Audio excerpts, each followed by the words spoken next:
अजी तेरी चू तेरी चू तेरी चू तेरी चू तेरी चू तेरी चू तेरी चू तेरी चू तेरी चू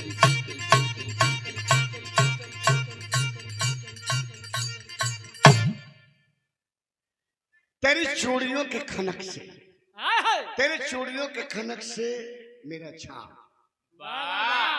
मेरा झाप तेरी चूड़ियों के खनक से मेरा छाम मेरा छाम मेरा छाम मेरा छाम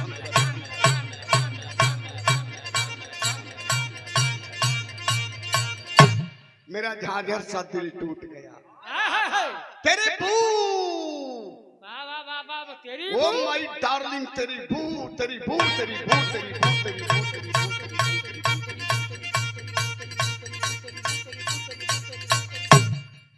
तेरी बुलबुल जैसी बोली पे मेरा लल्ला मेरा लाल तेरी बुलबुल जैसी बोली पे मेरा लल्ला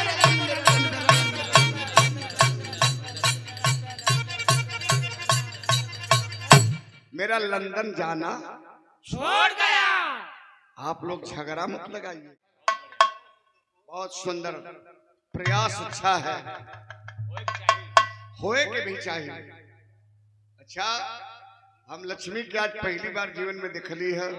अच्छा हाँ, मोबाइल में यह कन्हैया कभी देखा तो ना, कन्हैया की लड़की बढ़िया गाती है। कभी बुलाएंगे तो कन्हैया प्रीतम मिलकर लक्ष्मी जी का आमंत्रित कैला। लक्ष्मी जी आई और लक्ष्मी जी की देखल गल। अच्छा, उतर गुरु गुरुआइन पे भी चढ़ गई। बढ़िया यह बात लगल है कि गुरुआइन के चुतिया बना के गुरु जी बिरहा गावे में मस्त हुए। ये बच्ची के चुतिया बनावल जाए, घरे बनावल जाए कि बहरे बनावल जाए। गावत गावत एकदम जौन बस शरीर हिज हो गई। और रात का रात दिन का दिन, ये 2.5-3 महीना से लगातार आदमी लगल बा। ये होत बा कि का दिन का मौका मिल जाता आदमी सूत लेते बाल बच्चन में। मेहरारू घरे कहने कहो रोज रोज बियाह होत का। घर में मेहरारूआ पूछे नहीं सुन कहो रोज रोज प्रोग्राम है, रोज रोज बियाह होत काम के नहीं हो। कहियो बियाह, कहियो तेरे ही है, कहियो बरही है, कहियो तिलक हो, कहियो जयंती समारोह हो, कहियो बहु भोज हो। यही चक्कर में भैया जनकर मेहरारू झड़ा का के बाबू के संगे चल गिर बाजार जाता ना हम सर समझ लिया के केले के मारा मत जब चली गई। अच्छा ही रोकले रहना भैया के, अपने सार के रोकले ला कि जइया घर घरे तक काम कर पड़े है। एक दिन का मौका मिले तो घरे चल जा, बाल बच्चन से हाल चाल कैले।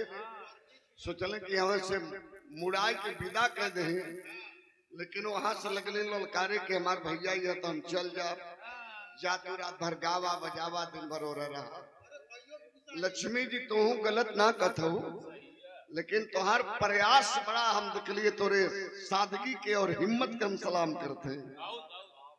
बड़े पहले नजर मुलाकात है और बड़ा बढ़िया प्रतोक दिलू है। तू तो तुहार तो खिस्सा हो गल। मौसी मौसी कहले जा रहरी में घिस ले जा। गुरु जी भी कथे गुरुआइन पर चढ़ल भी नहीं। अब जहाँ गुरु जी लग गए वहां तो बड़ा था के उनके काम करे कोई जाए दवाई लड़की है।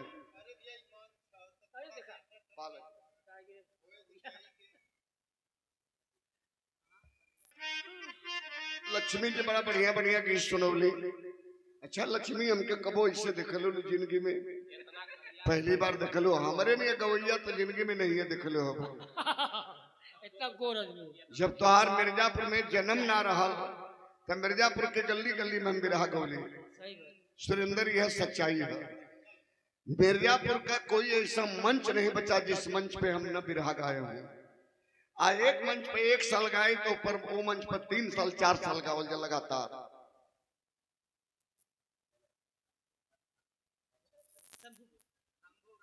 के कबो ना देखले लोगो आ देखलो हो तो सोचलो वो कितना करिया आदमी कहाँ से हम लोग के लखी से। अपने जिंदगी में हमारे नहीं आदमी ना देखले हो। अब तो बिहार वाली कुल गायिका हमके रजनीकांत कहती हैं।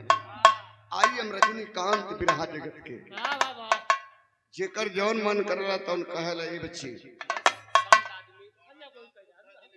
हमें नो टेंशन नो प्रॉब्लम। हाँ, एक बढ़िया बात लगल, खूब मेहनत से गावा, बिरहा का बगिया लहरत रहे, बढ़िया बढ़िया बिरहा के बगिया में फूल खिलत रहे। तो हम लोग को खुशी है इस बात की। खूब गावा बजावा जा, हम लोगों सभी बड़ा कलाकार बनाए, हमारी शुभकामना है आपके लिए। आइए मास्टर, तारीफ है, खूबसूरती का वर्णन हो, क्या बात है।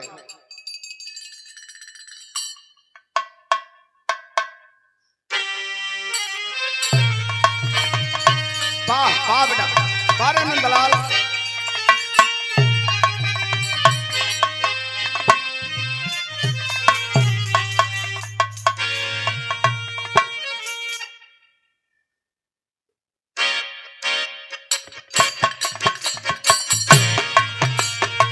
क्या बात है, बहुत खूब।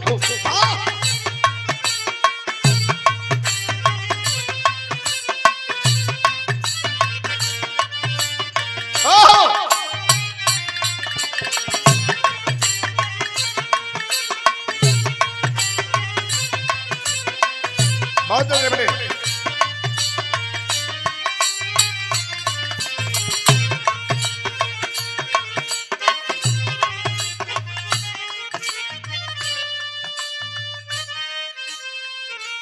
अशिकारा है। चाहे तू जवन पहने लू कुल ठीक लगेला, लेकिन हमार पसंदीदा का है वो है आशिक बता रहा है। माशूका से, नायक नायिका से का कलेबा। आइए, बड़ा नीक लागे तू,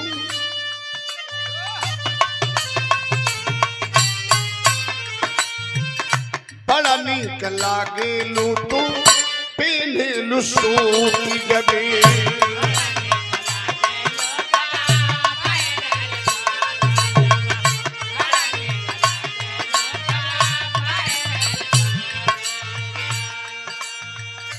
और बड़े शानदार बिरहा के महासम्राट कलाकार हमारा छोटा भाई ओम प्रकाश दीवाना जी के, इसमें दाहिना अंग है और हमारे भांजे हैं। वर्षा के धरती से श्याम सुंदर बाबू को शानदार ये 200 रुपए का पुरस्कार सुंदर उपहार से स्वागत किया गया।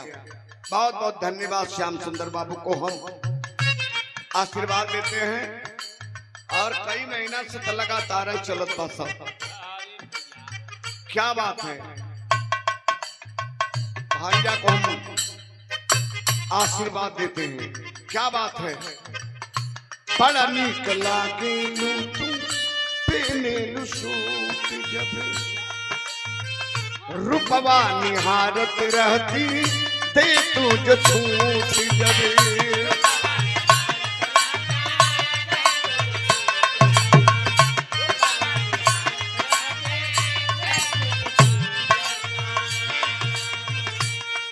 तो फूल बना बगिया के,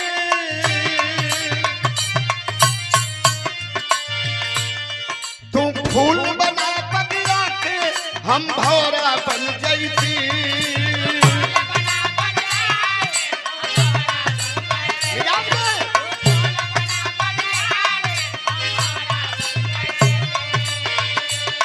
तू फूल बना बगिया के, हम भौरा बन जैती।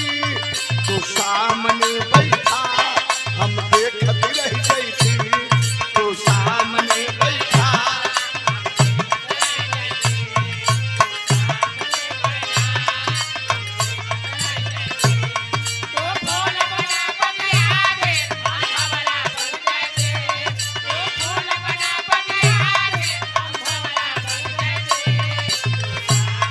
बैठा हम देखती रह गई थी। तू सामने बैठा। बाबू अजय ठेकेदार और उमेश ठेकेदार चौहान वंश के बड़े होनहार चिराग।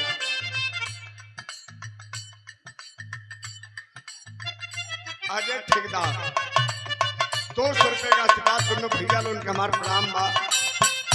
और हमारे सियाराम भैया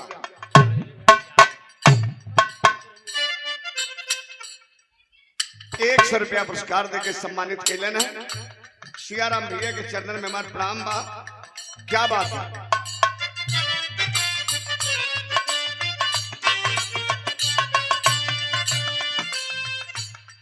कुछ तू कहा कुछ हम कहीं कुछ बोला बतियावाना।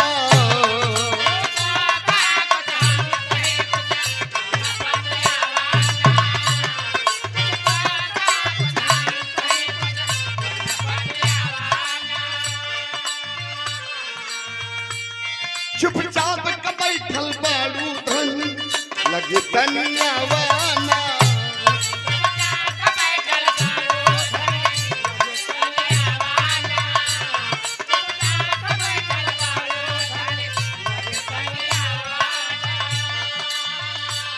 कुछ तू कहा कुछ हम कहीं कुछ बोला बतियावाना। चुपचाप का बैठल बाड़ू धन लगे तनी आवाना। सब दुल्हनिया कहे बोले बतियावे ने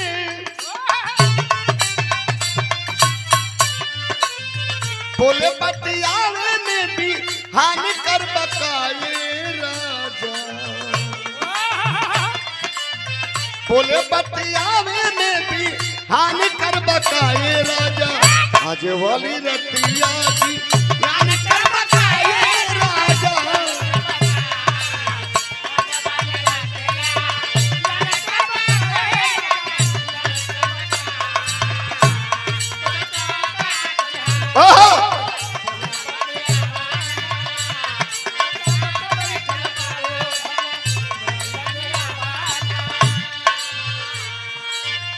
हारमोनियम के बड़े सुंदर बारीटर और हमारे छोटे भाई सुरेंद्र बाबू बहुवरा मध्योपुर सोनभद्र के धरती जो बिलान करते हैं और लक्ष्मी जी में हारमोनियम पे संगत कर रहे हैं। इससे पहले निशा जी में रहना। निशा माने रात होला, उषा माने सवेरा होला। निशा बीत गई, उषा जब सवेरा भल तो लक्ष्मी जी आगे ली। बार सुरेंद्र बाबू शानदार 100 रुपया सुंदर उपहार देकर के बाबू सम्मान के लिए बहुत बहुत धन्यवाद बाबू। भैया मेरे सुनील शर्मा जी शानदार प्रधान पद के भावी प्रत्याशी ग्राम सभा गंगहरा से 100 रुपया पुरस्कार भैया के प्रणाम। क्या बात है।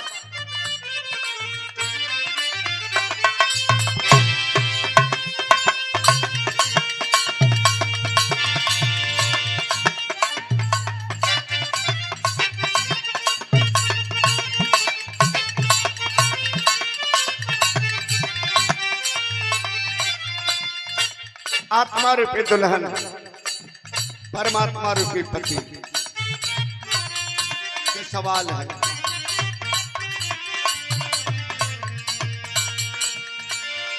आरे बारे बाने आप मेरी आओ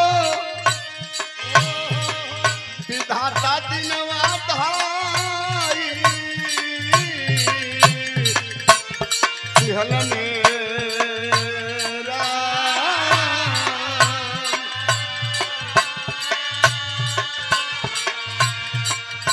सैया सयान हम नदान।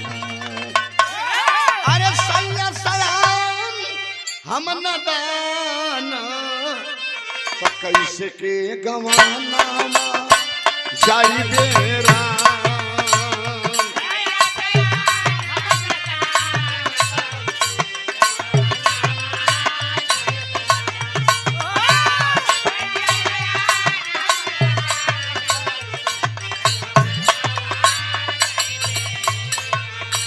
कैलू जवानी में नदानी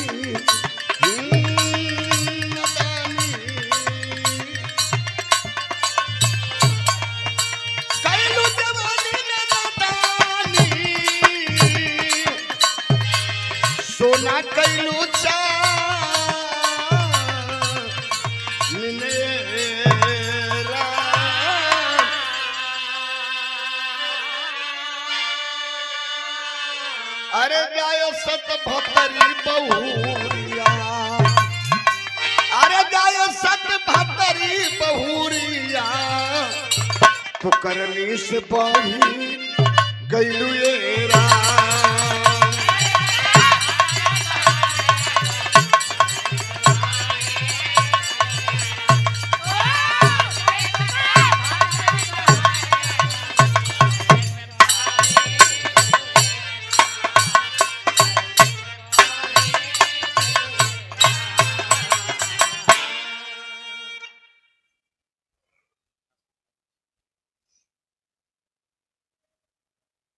गुलशन कुमार बिंद इंजीनियर, पिता राजेंद्र बिंद और गिरधारी बिंद के कर कमलों द्वारा सुंदर उपहार 100 रुपया पुरस्कार देकर के सम्मानित किया गया। बाबूजी के चरणों में हमारा नमन प्रणाम, सकल पंच के प्रणाम बा।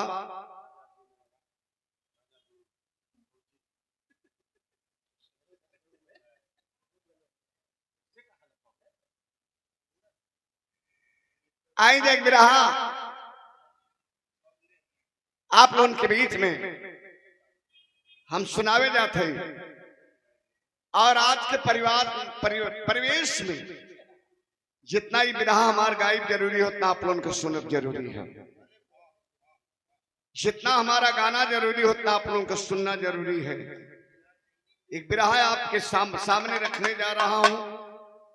देश की हालात बड़ी गड़बड़ है।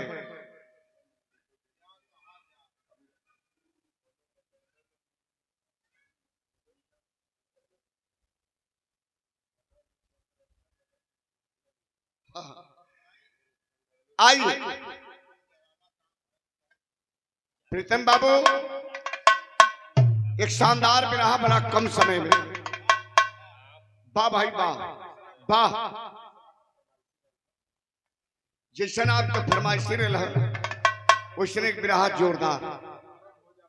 क्या बात है।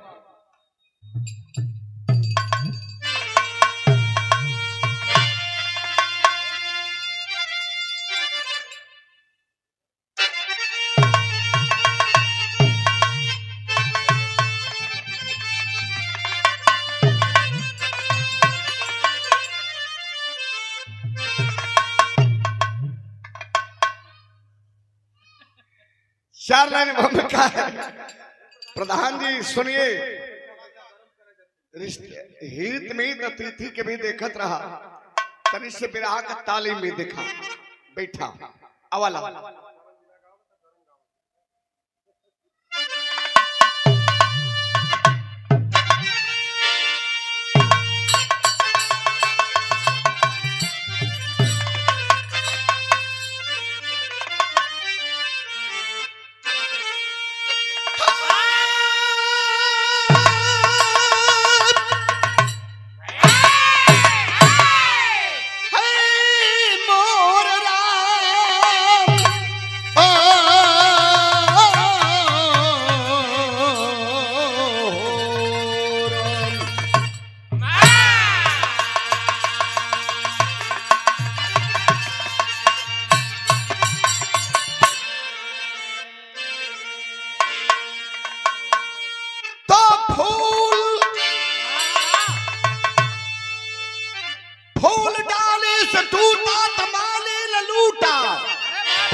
से पूजा गया तब देवता कहाया, हे मानो मानो बनना है तुझको तो हंस हंस के कांटों पे चलना भी सीखो। हरिद्वार अम्बेडकर की तरह सितम से फंस के निकलना भी सीखो।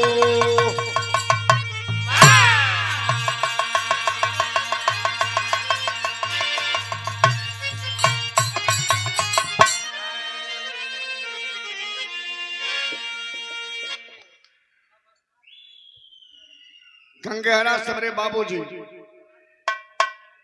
श्रीमान अमरनाथ बिंद मोछ वाले देखा बाबू के बुढ़ौती आएगा धीरे धीरे, लेकिन मोछ राजा अभी टाइट है, अब मरते दम तक रहे। मोछ वाला मर्द की पानीदार बरद, ई जमाना रहल मर्द का पहचान। अब तब बाबू के जीते लड़का कुल पितरपख मना लेते हूँ। यही समाज में कुछ आइए बड़ी अनमोल लाइन कर लिख लेना, फूल डाली से टूटा तो माली ने लूटा। ये फूल है, ये फूल है, इसकी भी एक चाह होती है। राजेश भैया तनी सुना, एक बिरहा मिजाज में गाई और मिजाज बन जाई। बड़ा बिरहा सुन लो हमारे आवाज में, लेकिन जो गा रहा हूं एक नहीं सुने होंगे। ये फूल है और फूल डाली से टूटा तो माली ने लूटा, जिगर इसका छेदा तो गजरा बनाया। पत्थर तरासा गया टाकियों से, पूजा गया तब देवता कहाया। हे मानो महामानो बनना है तुझको, तो हंस हंस के कांटों पे चलना भी सीखो। हरिद्वार अम्बेडकर की तरह सितम से फंस के निकलना भी सीखो। बिरहा में एक लाइन कव्वाली लग गई, जरा टोपी निकालो हमारी एक नंबर वाली। प्रधान जी की फरमाइश से शायर पढ़ने के लिए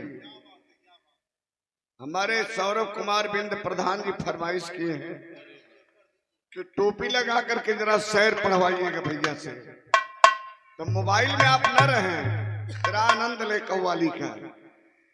हमें आप टोपी वाले के नाम से जानते हैं, नात हो, कथा हो, कलाम हो, गजल हो या कव्वाली हो, इसका भाव आता है तो टोपी लगा करके पढ़ते हैं। वैसे तेरे ही रही में सोचल जला साट काट करके निकल जा, लेकिन आदेश हो गए।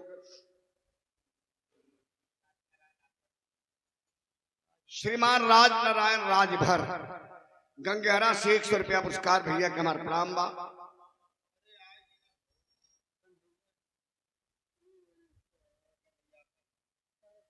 लाइए दीजिए, लीजिए। रात भर का कीर्तन गा के जागल ना पता लगौली है। और हमारे बड़े हृदय प्रेम हमारे प्रेमसिस कन्हैयालाल बिंद बड़े सुंदर कलाकार बाबू के ओर से सम्मानित कल गए हमें सुंदर पुष्पहार और 200 रुपया पुरस्कार देकर के बच्चों का धन्यवाद बा। मालिक सुखी रखें। और बड़े मौके पे एंट्री हुई है कन्हैया जी की, क्या बात है।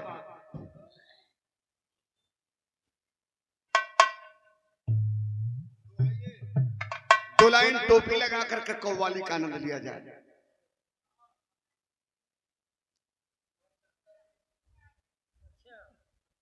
यह चाहता ना,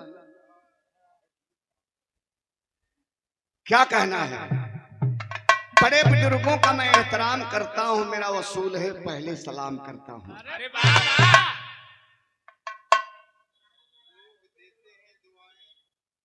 श्रीमान राम नारायण एडवोकेट साहब वकील साहब ग्राम सभा गंगेहरा से कुल मुकदमा देखते हैं, खेत का हो, लड़ाई का हो, फौजदारी का हो, चाहे कोनो मुकदमा हो, मुवक्किल पहुंच गए तो वापस ना देंगे, घेर करके देखते हैं। 200 रुपए का आशीर्वाद महोदय कुमार बहुत बहुत से प्रणाम। देखिए मैं बता रहा था कि बड़े बुजुर्गों का मैं एहतराम करता हूं, मेरा वसूल है पहले सलाम करता हूं। अरे वाह। देते हैं दुआएं, अरे वाह। और बढ़ाते हैं मर्तबा, फिर बाद में बैठकर बड़े अदब से उनसे कलाम करता हूं। अरे वाह। आइए जनाब, अस्सलाम वालेकुम। वालेकुम अस्सलाम। खैरियत खैरियत है जनाब। ठीक है, हम लोग के बीच में हमारे बड़े हृदय प्रिय छोटेलाल भैया का आगमन हुआ है। वाह पूरा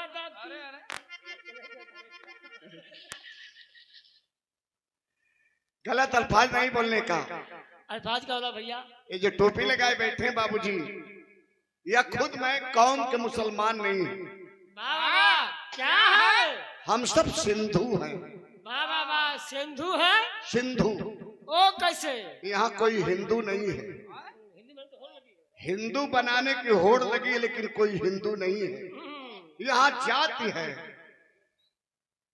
बिंद है, बियार है, मल्लाह है, धोबी है, धरकार है, ब्राह्मण है, यादव है, कुनबी है, कुहार है, कोयरी है, खट्टिक है, कुजड़ा है। ये बिरादरी है। यहाँ मुसहर है। वाह वाह वाह। 6000 हमसे आपसे बढ़िया वो है। कौन? खुद ही भैया बैठा। हमसे आपसे बढ़िया वो है जो मुसलमान है।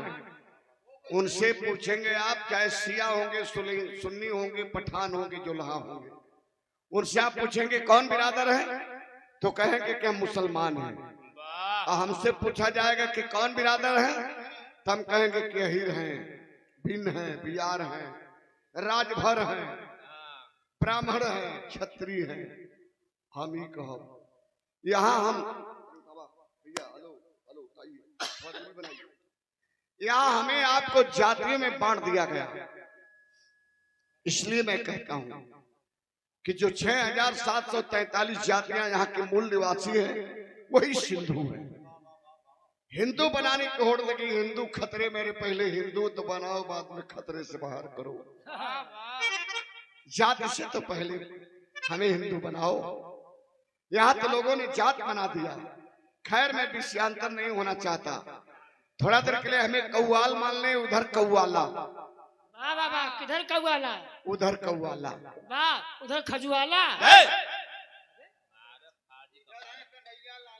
ये है कन्हैया लाला, ये है मेरी मोहतरमा। वाह वाह वाह। गुलेनार है। इनके लिए एक शेर पढ़ना है। वाह वाह वाह। सर हिंदी पढ़िएगा। क्यों? उर्दू हमारे समझ में नहीं आवत। अरे यार, अब नहीं समझोगे तो कब समझोगे? अब तो धीरे धीरे कब्र में जाने की बारी आ रही है। अरे भैया बल्लेबा का हमके हो न सके आज शाम को ही निकल जाए कब्र में। यही बात है। ताइए, क्या कहना है?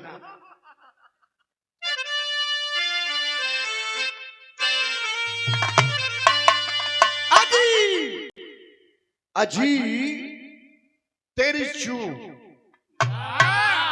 तेरी चू, तेरी चू, तेरी चू, तेरी चू, तेरी चू, तेरी चू, तेरी चू, तेरी चू, तेरी चू। तेरी चूड़ियों के खनक से, तेरे चूड़ियों के खनक से मेरा छाम,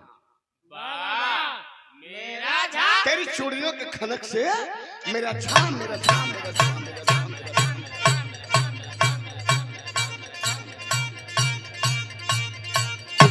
मेरा झांझर सा दिल टूट गया तेरे बू। वाह वाह वाह वाह। तेरी ओ माय डार्लिंग, तेरी बू, तेरी बू, तेरी बू, तेरी बू, तेरी बू, तेरी बू, तेरी बू, तेरी बू, तेरी बू। तेरी बुलबुल जैसी बोली पे मेरा लन। वाह वाह वाह। मेरा लाल। तेरी बुलबुल जैसी बोली पे मेरा लन, मेरा लन, मेरा लन, मेरा लन।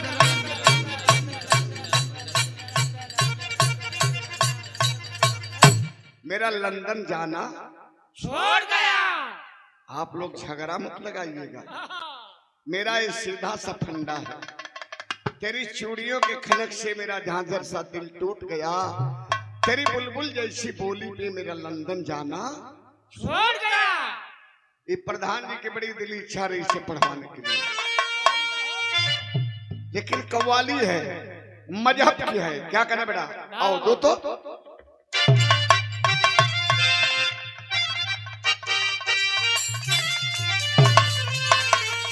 अरे दिखा दे आई नहीं वो,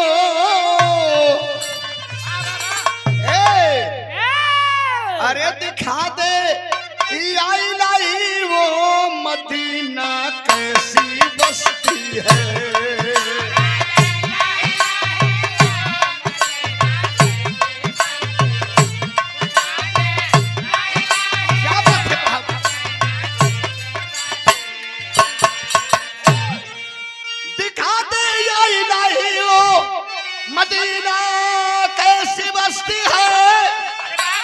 अरे मदीना कैसी बस्ती है, हाँ मदीना कैसी बस्ती है।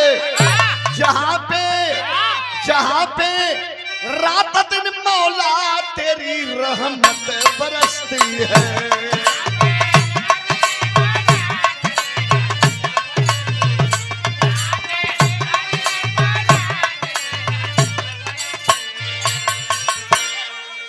एक कव्वाली रहा, हम बताइए कव्वाली बदल जाए मेरे टोपी कलर बदल जाए।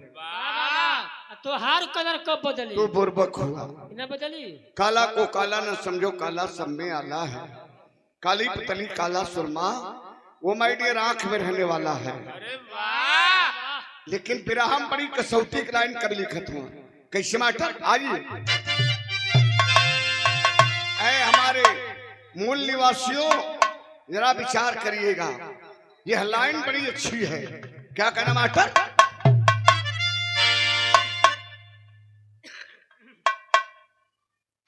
सदगुरु लस्सी भंडार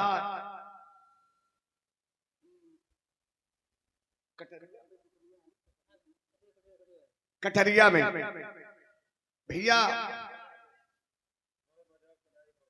श्री डब्ल्यू यादव भैया की ओर से कई बार पुरस्कार, हजारों रुपए का आशीर्वाद देकर के भैया सम्मानित किया।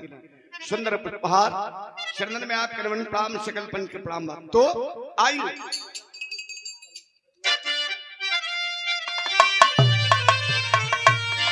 कर्म प्रधान है जग में, अरे कर्म प्रधान है जग में, न समझो जादू मंत्र है।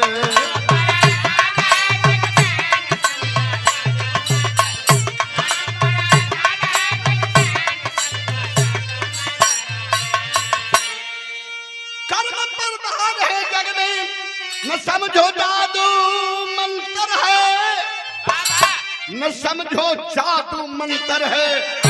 नमन करती जिसे दुनिया, अरे नमन करती जिसे दुनिया, वही समझो सिकंदर है।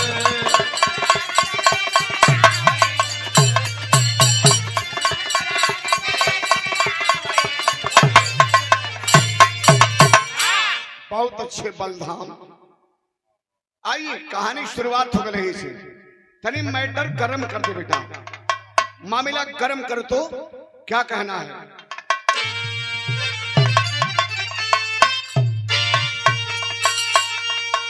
अरे गुलामी के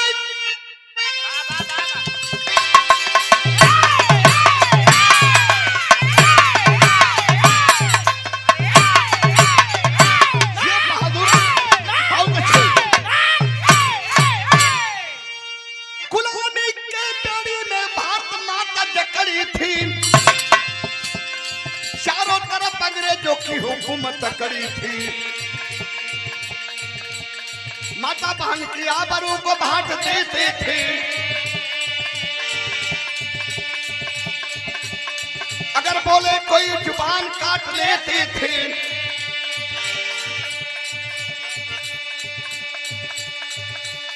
दुनिया का लोग अत्याचार देख लाचार हुए।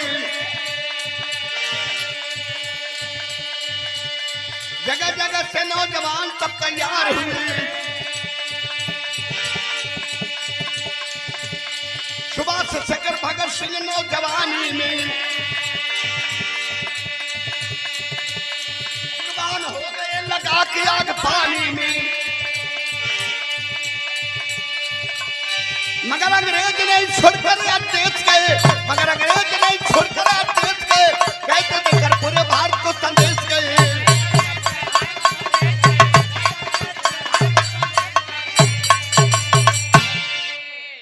मुल्क गुलाम था, भारत में ब्रिटिश गवर्नमेंट की हुकूमत रही, तो बंगाल से नेताजी सुभाष चंद्र गरजते रहे, हिंदुस्तान के वासियों तुम हमें खून दो, हम तुझे आजादी देंगे। पंजाब से सरदार भगत सिंह ललकारता रहा, अरे अंग्रेजों तुम्हारा फांसी का फंदा हमारे लिए सावन का झूला है। प्रयागराज इलाहाबाद से चंद्रशेखर आजाद की पिस्टल गरजती रही। हरामजादो औकात में आओ, वरना कलेजे में बारूद भरने का काम करेंगे। खुदीराम बोस जोश भरता जवानों में। अंग्रेज दहशत में आ गए। आज जब दहशत में आए तो जानते हैं क्या करे? एक रोज गांधी को अपने छान में बुलाए। ऐ गांधी, क्या चाहते हो? ये भारत के कोने कोने से आवाज कैसी आ रही है? गांधी कहें कि भारत की आजादी चाहता हूं। कहें आजादी मिल जाएगी, केवल हमारी एक बात मान लो, आजाद कर देंगे। कहा कलम मास्टर, कितना बढ़िया बात डाला।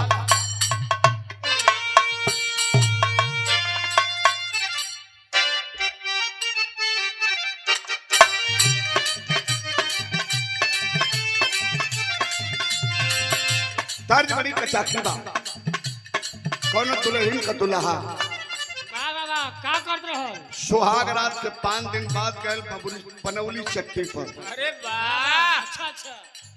कल रे दुल्हन को सामान चाहिए तो बतैया लिया दे। बाबा बे सामान का रहल का हो? श्रृंगार का सामान भैया। अच्छा अच्छा भैया, सब बतावा।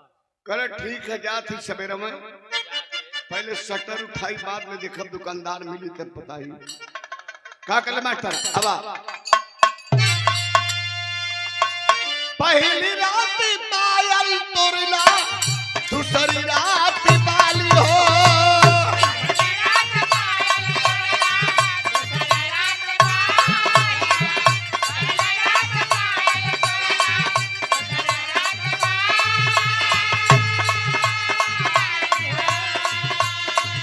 तीसरी रात झुमका झुलनी तोड़ला हाली हाली हो।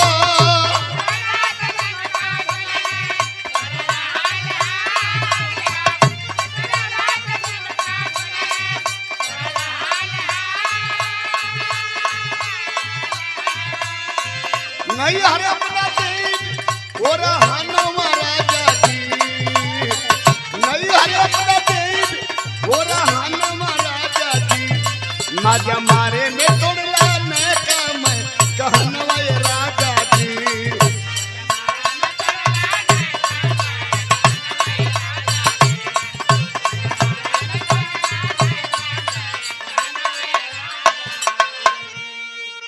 ₹100 पुरस्कार श्रीमान मोलू बिंद जी बाबूजी की ओर से प्रदान कल गए। चरणन में नमन प्रणाम। यह दर्ज रहल बाबू, लेकिन बिरहा में फर्ज है। अंग्रेजवा गांधी जी से कहलन कि भारत को हम आजाद कर देंगे। एक काम करो। कौन काम बतौने बाबू? तनी गौर करिए। कैसे मास्टर?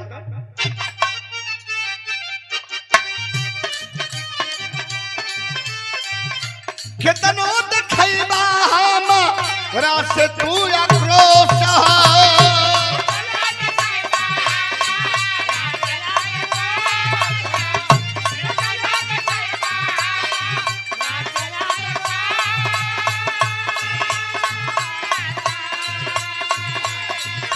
कई तरह वाले तू सु बास चंद बोस।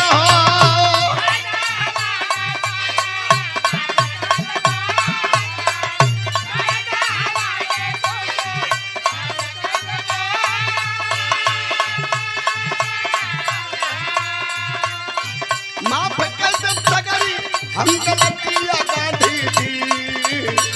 माफ कर दे सगरी हम गलतिया गांधी जी। अरे आप से बचा ला तू इज्जतिया गांधी जी।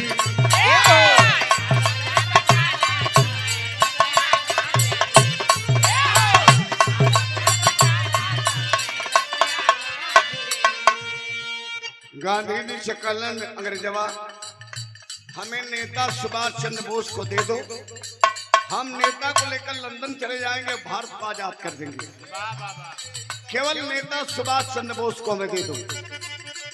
राजनेताओं से कह देना। अंग्रेजवा कहना छावनी में का कहना मास्टर?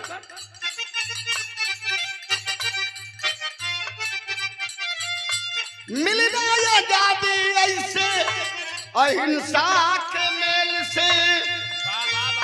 कहता जवाहरलाल नेहरू पटेल से।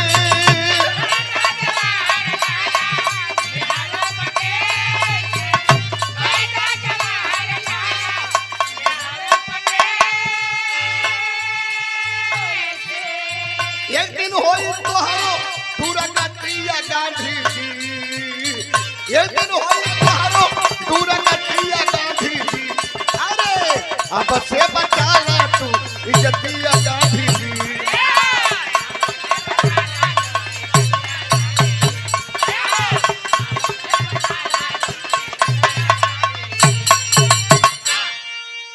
देखिए हम लोगों के बीच में बहुजन समाज पार्टी के बैनर तले सेक्टर नंबर 4 के शानदार जिला पंचायत पद के प्रबल दावेदार और हमारे बड़े भैया साहब श्री छोटेलाल यादव, जिनके ऊपर बहन कुमारी मायावती जी का बहुत बड़ा विश्वास है। आज रात को विराह था, भगवान बुद्ध तथागत भगवान बुद्ध की जयंती थी मेंबर साहब, और आजमगढ़ के मिशनरी गायक कलाकार भाई राजकुमार यादव जी आए थे। एक एक कड़ी बता दिए, सोने वाले लोगन के इतना बढ़िया लगा।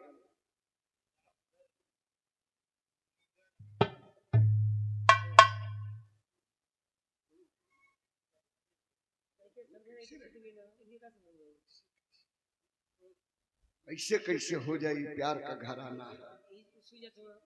देखिए कोई जरूरी नहीं कि यहीं पे, जहां भी कार्यक्रम में मिलते हैं भैया हमारा बहुत बढ़िया सम्मान।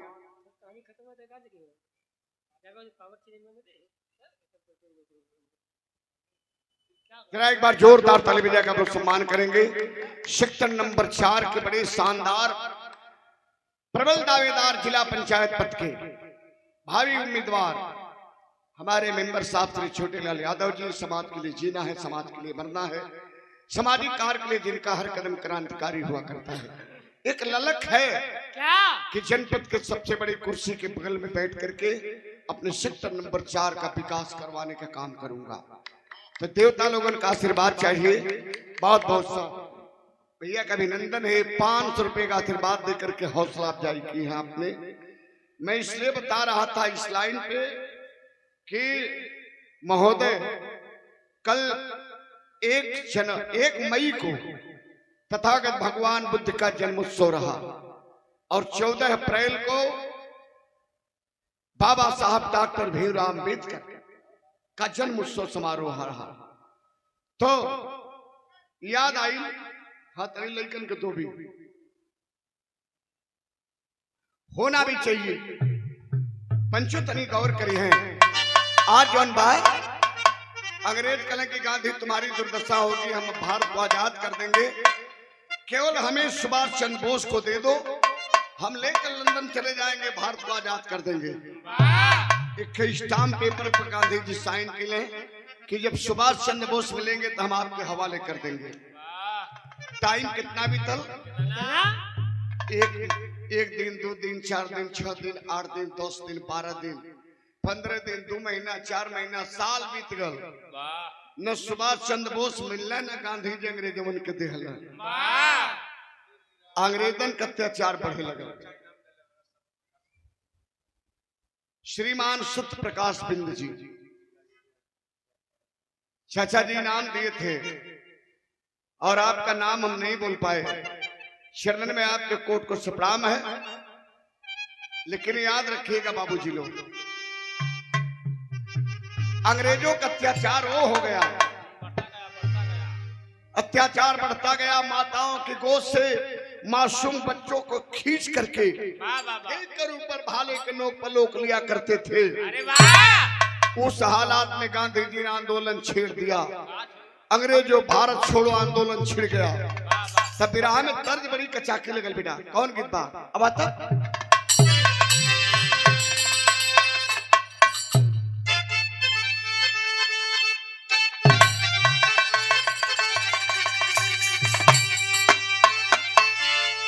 कौन दुल्हन को रहना है?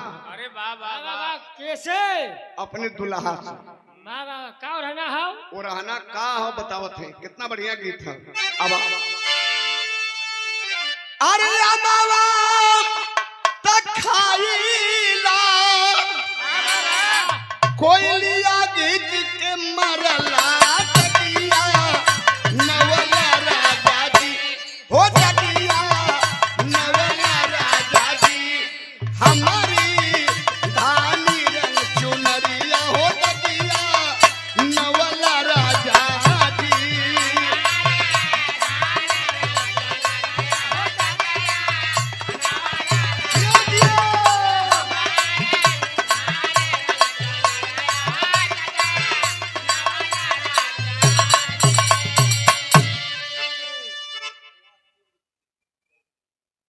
और हमारे प्रीतम भैया का मौसा जी कैलाश मौसा, पूर्व डीसी साहब, 100 रुपया पुरस्कार, सुंदर उपहार।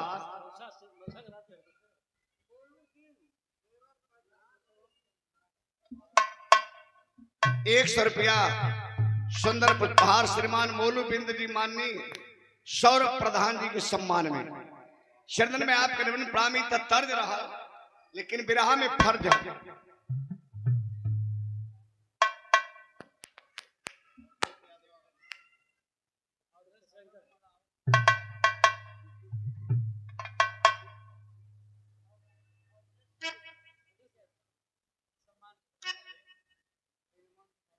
और 100 रुपए का आशीर्वाद हमारे गार्जियन, हमारे अभिभावक श्री राम ऋषिबिंद।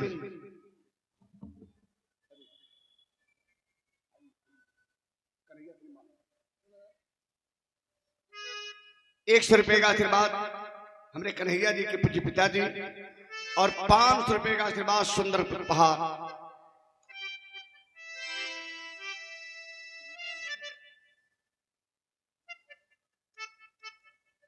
समाज के लिए जीना है, समाज के लिए मरना है, सामाजिक कार्य के लिए जिनका हर कदम क्रांतिकारी हुआ करता है।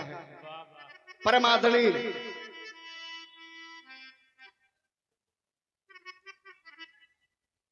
श्री सत्य प्रकाश और बिंद समाज के हमारे विरासत का आप एक गौरव है। पर हो, पंचायत हो, बिरादरी का कोनो काम ऐसा हो या अन्य कौम का, अन्य समाज का हो, वहां खड़ा हो जाते हैं सत्य प्रकाश सत्य की जीत करने के लिए।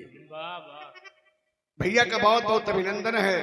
मैं आपका सम्मान क्या पुष्पहार से जरा एक बार जोरदार ताली भैया का हम लोग सम्मान करेंगे। बहुत बहुत भैया का अभिनंदन है, मालिक सुखी रखें। क्या बात है। और इस सही सामाजिक कार्य में हमेशा सत्य प्रकाश बाबू श्री सत्य प्रकाश बिंद जी चलत रहे, ये हमारी शुभकामना है।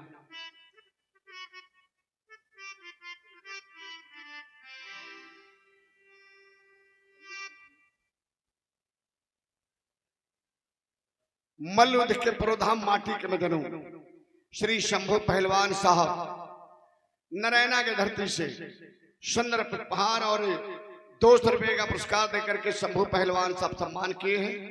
और हमारे सत्य प्रकाश भैया सुंदर उपहार 500 रुपए का आशीर्वाद देकर सम्मान के लिए। नेताजी के हमारे प्रणाम बाप। तर्ज रहा लेकिन विरहा में फर्ज हो। गांधी जी ने आंदोलन छेड़ दिया, अंग्रेजों भारत छोड़ो आंदोलन छिड़ गया, तब कभी लिखत हो कैसे मास्टर। अब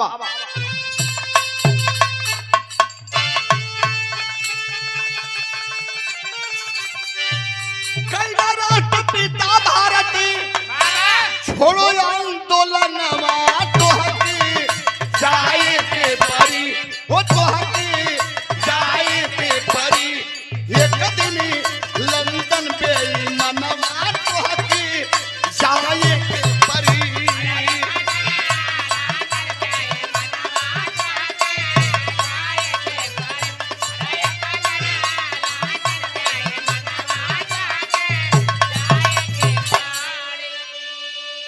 अब ना गुलामी होई हितऊ तोहार हो, तोहके भगा के मानव सागर के पार हो।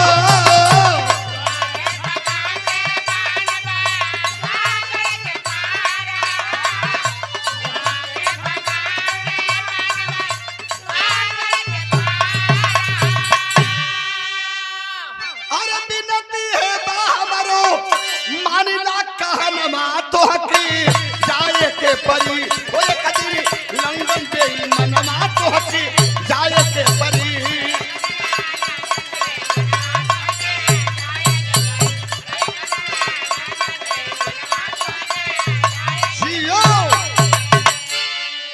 अंग्रेज घबरा गए। दूसरी बार गांधी जी को छावनी में बुलाए और बुलाकर कहे क्यों रे गांधी तूने सुभाष को दिया।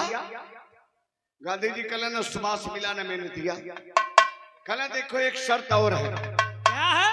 तुम्हारे भारत में अगर कोई विद्वान है तो उसे हम देखना चाहते हैं। विराट चढ़ गए मास्टर, एक पर्दा बेटा तेरे तबाह की चढ़ा दे। आओ तो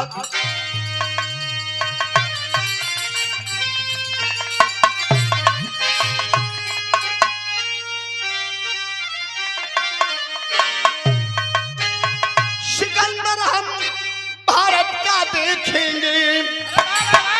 अंग्रेजवा कहला सुन, अरे सिकंदर हम भारत का देखेंगे। कहा अंग्रेज की कितना दम है किसके अंदर अंदर अंदर अंदर अंदर।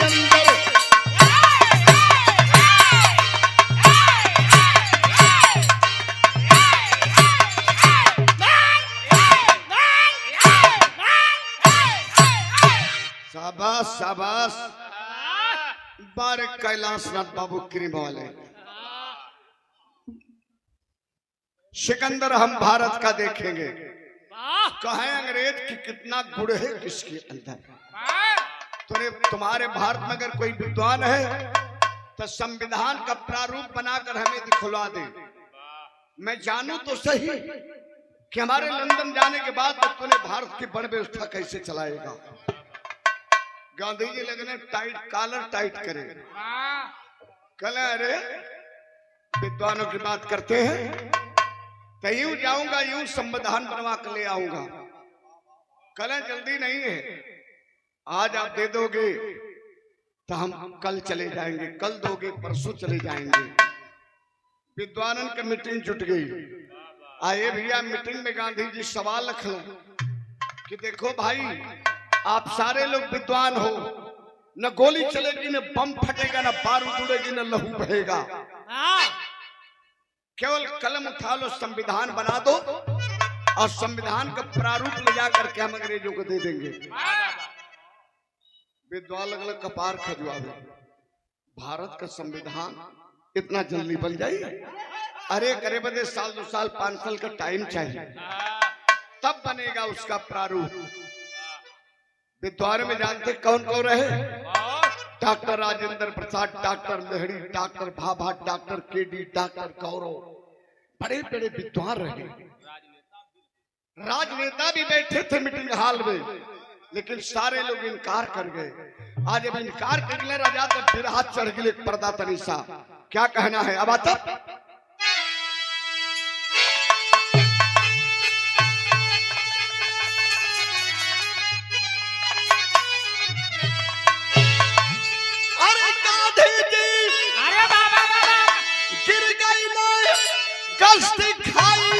बुढ़ाई में अहिंद से कैसे गोरखी लंदन जाई आज बुढ़ाई में।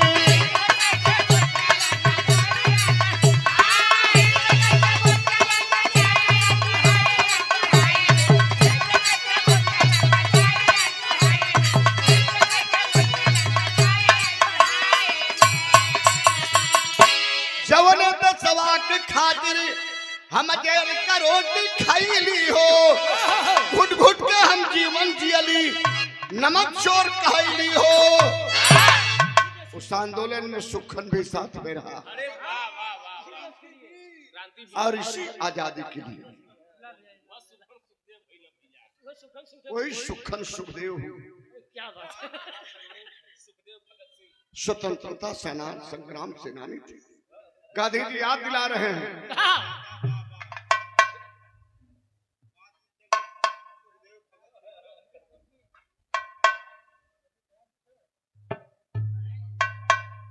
सेठ मनीप जी सुंदर पुष्पहार और 200 रुपए का पुरस्कार सेठ जी के चरणन में हमारे कोट को प्रणाम। ये भैया बिरहा 2-3 मिनट और रहेगा। सोचत हो कि अब कहाँ जाएंगे, तो जितना विद्वान बैठल हो सब इनकार कर गए। अब कहाँ जाऊं सोचत हो कैसे मास्टर, कैसे माता का बंधन छोड़ाई आज बुढ़ाई में। अब कौन विद्वान के पास जाई आज बुढ़ाई में।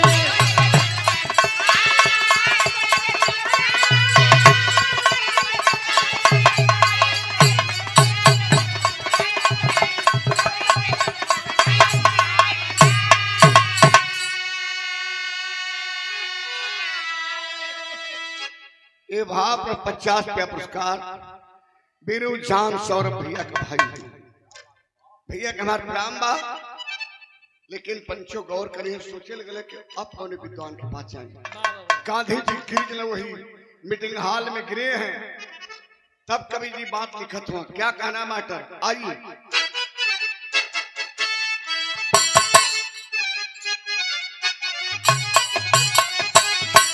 सिरवा झुकौले गांधी छुटली मातिया भैया।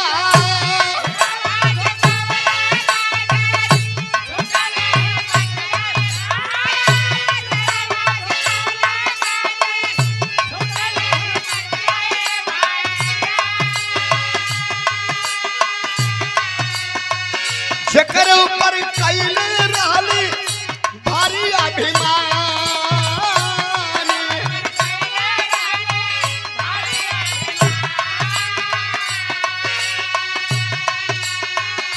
अब कैसे लंदन जाइए गोरे बेईमानवा भैया।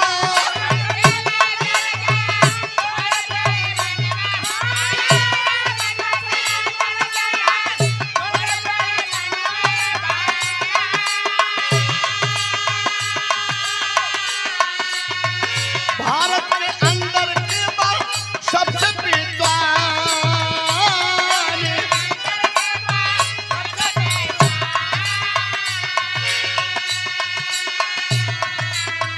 नेहरू पटेल के मुंह लाइक बजारवा बाबू।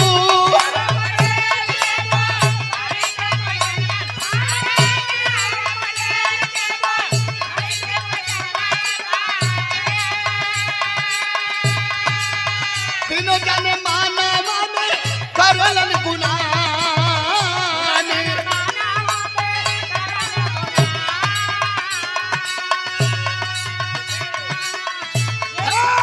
जेके बनौली लाया छुट के करावा भैया।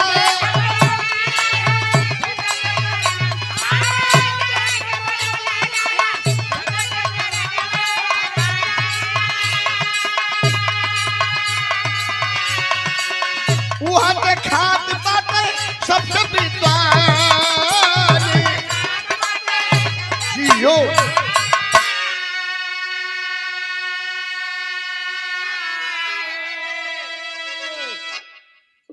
रोहड़ा के धरती से मेरे धनई भैया शानदार 100 रुपया पुरस्कार। धनई भैया के चरणन में मार बहुत बहुत से प्रणाम बा।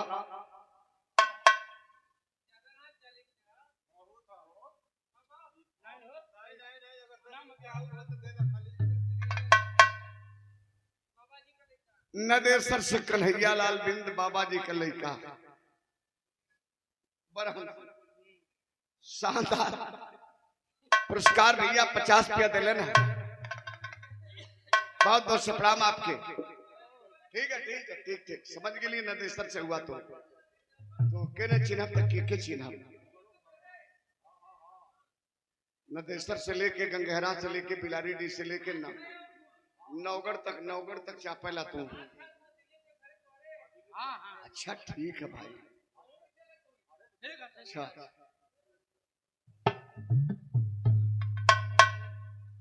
ये भैया गांधी जी लगल सोचे कि जौने विद्वान का अछूत समझ के न्योता ना दिली, अब तक भारत में एक विद्वान हो लौकत हो। पटेल जी कहे कि जाइए आप एक बार बाबा साहब से कहिए, अगर कलम उठा लेंगे बाबा साहब तो भारत आजाद हो जाएगा। जाना होगा आपको, गांधी जी आपको जाना होगा बाबा साहब के पास।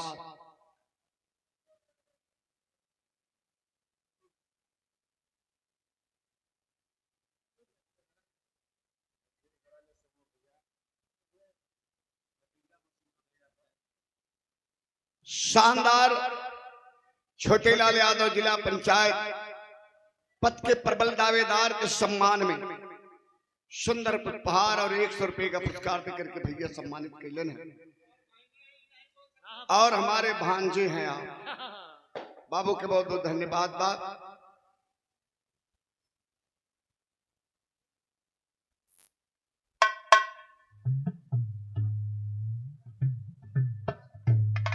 भैया हमार फूल कुमार बिंद गंगहरा के धरती से 100 रुपया पुरस्कार प्रदान कैलन है। फूल कुमार भैया का हमार बहुत बहुत सप्राम बा। गांधी एक मीडिया वाले को लिए और चल दिए। 1 रात 2 रात तीसरी रात को आधी रात के बेला में बाबा साहब के मकान पर पहुंचे तो दरवाजा खुला था। मेज पे एक डिबरी जल रही थी। बाबा साहब डिबरी के प्रकाश के नीचे कुछ लिख रहे थे। मीडिया वाला कहा करे भाई बाबा साहेब पूरा मुल्क सो रहा है, आप जग रहे हैं, कुछ लिख रहे हैं? कला हाँ बंधु, जो लोग सो रहे हैं उनके लोग जग रहे हैं, जग चुके हैं। जो लोग सो रहे हैं उनके लोग जग चुके हैं। अब मैं इसलिए जगा हूं कि हमारे लोग अभी सो रहे हैं। हम भी चैन से सो लेंगे मेरे भाई। जिस दिन हमारा यह कलुआ बुधुआ ललुआ समाज जग जाएगा, जिस दिन हमारे मूल निवासी जग जाएंगे, उस दिन हम भी चैन से सो लेंगे। उस दिन हम भी चैन से सो लेंगे। आप लोगों को आने का मकसद क्या है? तब गांधी जी कहे कि न गोली चलेगी, न बम फटेगा, न बारूद उड़ेगी, न लहू बहेगा, आजाद हो जाएंगे। कल कैसे? कल कलम उठाइए, बाबा साहब संविधान बना दीजिए। अंग्रेजों ने संविधान का प्रारूप मांगा है। बाबा साहब कल के संबंध में तो आपने मीटिंग 3 दिन पहले कोलंबो के मीटिंग हॉल में रखे थे। सारे बिरादरों को न्योता दे करके विद्वानों को बुलाए थे। हमें तो अछूत समझ करके आपने न्योता नहीं दिया। लगल के गांधी धसकने धरती में सर की पगड़ी उठाए और बाबा साहब के चरणों में पटक दिए।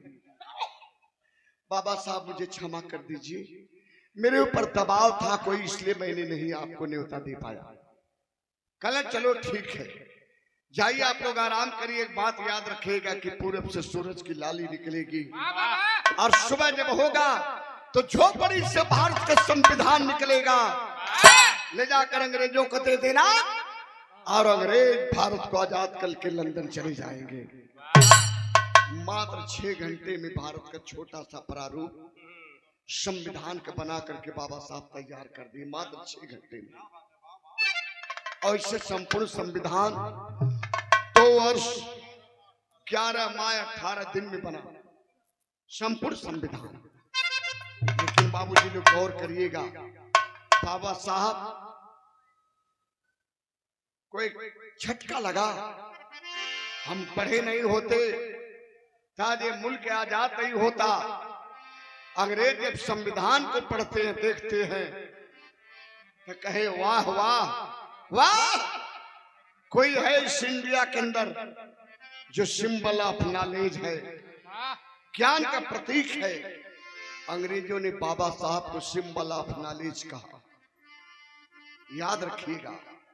लेकिन कभी लिखा तो हुआ क्या बाबूजी?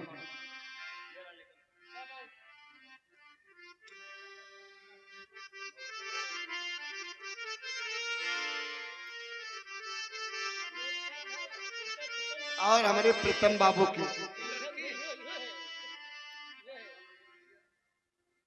महिमा रानी बिटिया हमारे भतीजी हैं।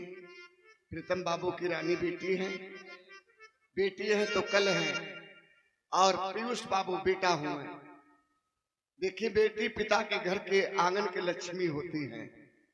बेटी को बचाना होगा। हम आप बेटी नहीं बचाएंगे तो बहू कहाँ से लाएंगे? क्या बात है? लेकिन बिरहा का मेन निचोड़ ये बतावे जाते, क्या कहना मास्टर? अब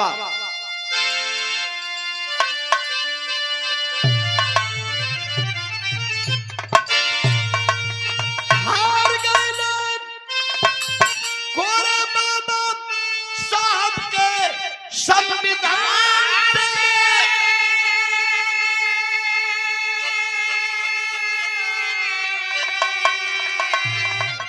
लंदन चल गई ना ये भैया, लंदन चल गई ना। अंग्रेज हिंदुस्तान से लंदन चल गई ना।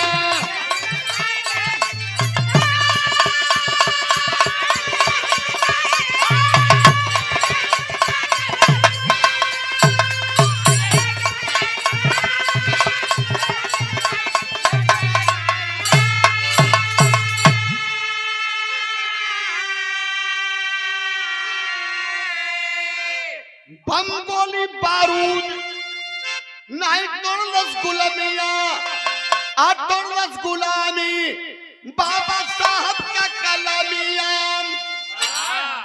हार गिला अंग्रेज बाबा साहब के संविधान से लंदन चल गिला गोरे अंग्रेज हिंदुस्तान से। बम गोला बारूद रहे तोड़लस गुलामिया आ तोड़लस गुलामी बाबा साहब का कलमिया। बाबा साहब कहे थे कि अपने बच्चों को यह पेन जितने मजबूती से पकड़ाओगे उतने ऊपर लेकर जाएगी। एक रोटी कम खा लेना हमारे मूल्यवासियों भारत के 85 के लोगों, लेकिन अपने बच्चों को पढ़ा देना। थोड़ा दोयम दर्जे का कपड़ा पहन लेना चलेगा। बाबा साहब कहते कि शिक्षा वह शेरनी का दूध है, जो जितना पिएगा उतना दहाड़ने का काम करेगा। शिक्षित बनो, संगठित रहो, तब संघर्ष करो। इसलिए बम गोली बारूद नहीं तोड़लस गुलामिया, तोड़लस गुलामी बाबा साहब का कलमिया। ये जो पेन है बाबा साहब के देन है। हम रेल कह रहे हमारे आपके पॉकेट में जो पेन है यह बाबा साहब के देन है। हमारी आपकी जो दौलत है, आप मानो ना मानो, ये बाबा साहब की बदौलत है। हमारी आपकी जो कार है बाबा साहब का किया हुआ उपकार है। मेरे साथियों, मानना होगा बाबा साहब केवल भारत के नहीं विश्व के प्रथम देवता माने गए। बाबा साहब नहीं अधिकार दिए होते तो एक शूद्र का बेटा, दलित का बेटा को गाने का अधिकार नहीं था। बढ़िया बात गाता तो हलक से जुबान कलम कर दी जाती, बढ़िया बात सुनने वाले के कान में शीशा पिला दिया जाता। वह दशक रहा, लेकिन भगवान बनकर के, भारत के भगवान बनकर के, भाग विधाता बनकर के बाबा साहब अवतार दिए। इसलिए कवि लिखते हैं, क्या लिखते हैं मास्टर?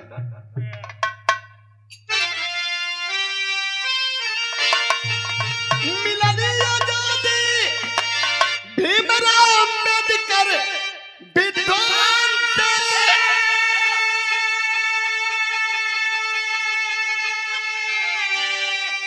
लंदन चल गई ना ये भैया, लंदन चल गई ना, अंग्रेज हिंदुस्तान से लंदन चल गई ना।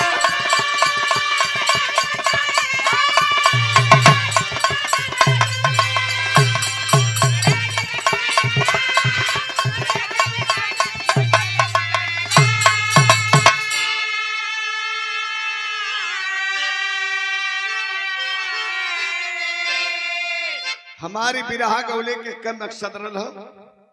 हमारे यादव समाज के लोगों, बिंद बिहार समाज के लोगों, सभी लोगों से कहीं निवेदन है, कहीं अपील है, अपने बच्चों को पढ़ाइए। आपका बच्चा पढ़ लिख लेगा तो सदियों की बिगड़ी हमारी आपकी बन जाएगी। पढ़ लिख लेगा आपका बच्चा तो डॉक्टर बनेगा, कलेक्टर बनेगा, वकील बनेगा, जज बनेगा, कप्तान बनेगा। धन्य माँ है जिस माँ के आंगन के फूल, जिस माँ के गर्भ से जन्म लेकर के डॉक्टर वीरेंद्र कुमार बिंद जी जो अब हम लोग के बीच में भी आए हैं। श्रीमान कैलाश नाथ यादव गरंगेहरा से 100 रुपया पुरस्कार, सुंदर उपहार भैया के प्रणाम बा। और बाबूजी के नाम श्री श्यामलाल यादव 100 रुपये का आशीर्वाद। बाबूजी श्यामलाल बाबूजी के प्रणाम, कैलाश भैया के हमारे बहुत बहुत से प्रणाम, शकल पंच के प्रणाम। आशीर्वाद की कामना ताज जिंदगी रहेगी। अभिनंदन है सांस्कृतिक मंच की ओर से हमारे गार्जियन, हमारे अभिभावक और जिनकी सीधी मुलाकात, सीधी बात पीडीए के जनक, भारत के भविष्य, समाजवादी पार्टी के राष्ट्रीय अध्यक्ष माननीय अखिलेश यादव जी से हुआ करती है। और बहुत बड़े विश्वास पात्र है राष्ट्रीय अध्यक्ष जी के आप माननीय वीरेंद्र कुमार, डॉक्टर वीरेंद्र कुमार बिंद जी। भैया को हम बहुत बहुत अभिनंदन बंदन स्वागत करते हैं। आखिरी में कहना है, ये हमारे विराह का आखिरी बहाव है। क्या कहना मास्टर? आइए।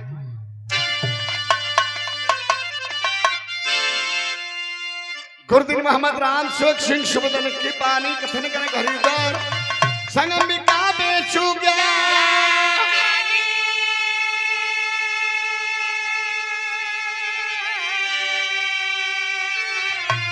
सिकंदर हम भारत का देखेंगे, बेचू राम जन्म संगलाल भरत राजेंद्र, सिकंदर हम भारत का देखेंगे।